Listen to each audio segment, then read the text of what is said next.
Mercy, mercy, Jeromeo to the ladies. JK, daddy, Portland son, husband, G-paw. You know, growing up, I don't think I ever really understood how famous my dad was. When people asked to take pictures with him, I assumed it was because of his devastatingly good looks. And they apparently run in the family. I'm talking about his granddaughter, of course. And any of you who knew my dad knew that he liked to look good. The man had plenty of clothes and shoes to make sure he was always prepared for every occasion. Putting on his game shoes, my dad made quite the impression. Most of you here know about his stats and career in basketball, but I think one of his greatest marks in the NBA and within the Trailblazers organization was his hustle. He appreciated and worked hard for every moment of his career, starting in his college days at Longwood. Some people would say he got lucky. However, luck is where preparedness meets opportunity. You know my dad was always prepared.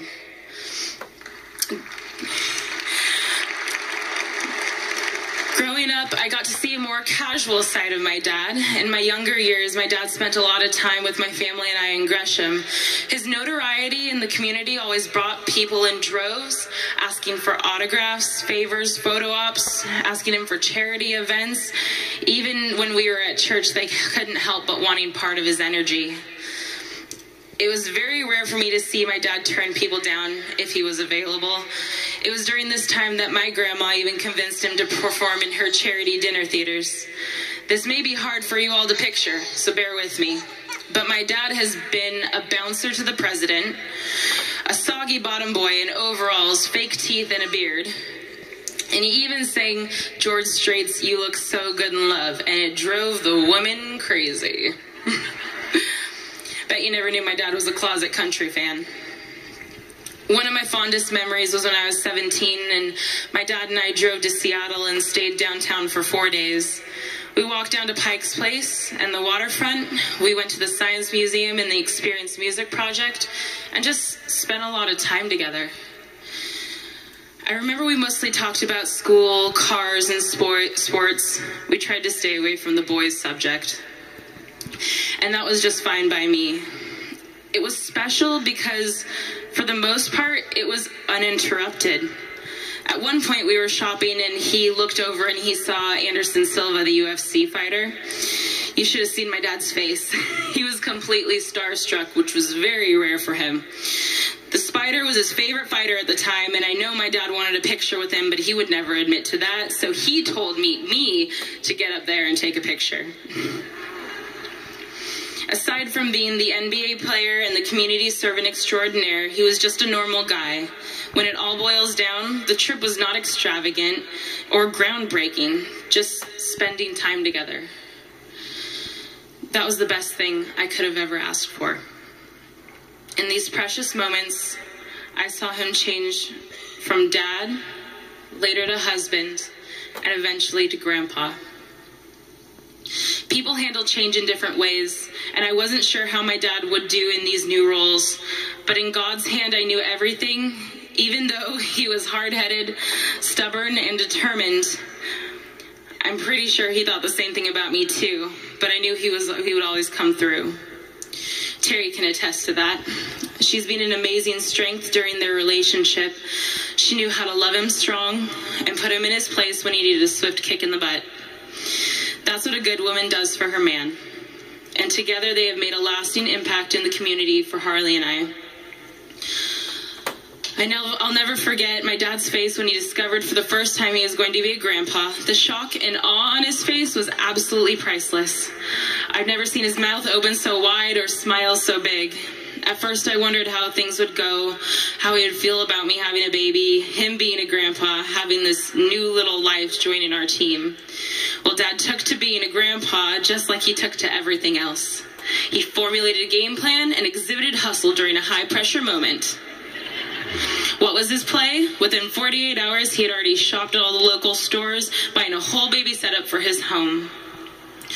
You could say Harley had him wrapped around his finger from day one. Of course, it didn't stop there.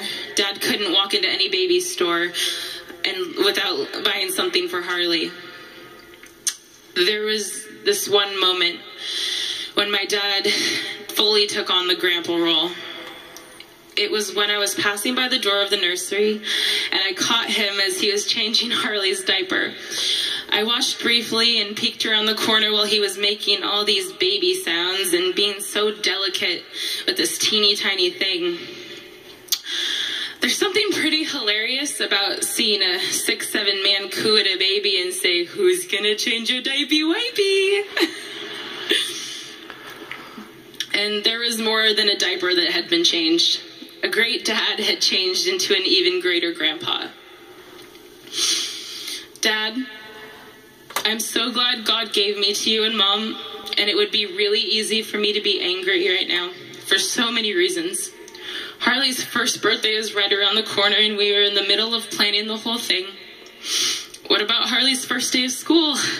Or what about giving me away at my wedding someday? I don't understand God's timing, but ultimately, Dad, I know you would want me to appreciate the time we had together and not dwell in this moment. So I choose to imagine there's only one of two things happening to you right now. You're either dunking on Jesus or riding a Harley Davidson while singing with my grandpa in heaven. Dad, I'm devastated and I'm grieving, as we all are. However, I'm so overwhelmingly grateful and celebrating the 21 years I've had to see the many different dimensions of your character. I know you would challenge me to give just the smallest effort in some way to fill the shoes you wore for your multiple walks in life. I'm going to give my all to continue to fulfill the Kersey legacy you started by staying connected and honoring the 4 families we have gathered here today. The Blazers organization and fans, our Kersey family and closest friends, my bonus mother / grandma, Terry, and the whole Folsom family. And finally, my mom, Angela, and my bonus dad, Corey, and the whole Stellato, friends and family. We've made it this far, Portland. Let's not stop now. I love you, Dad.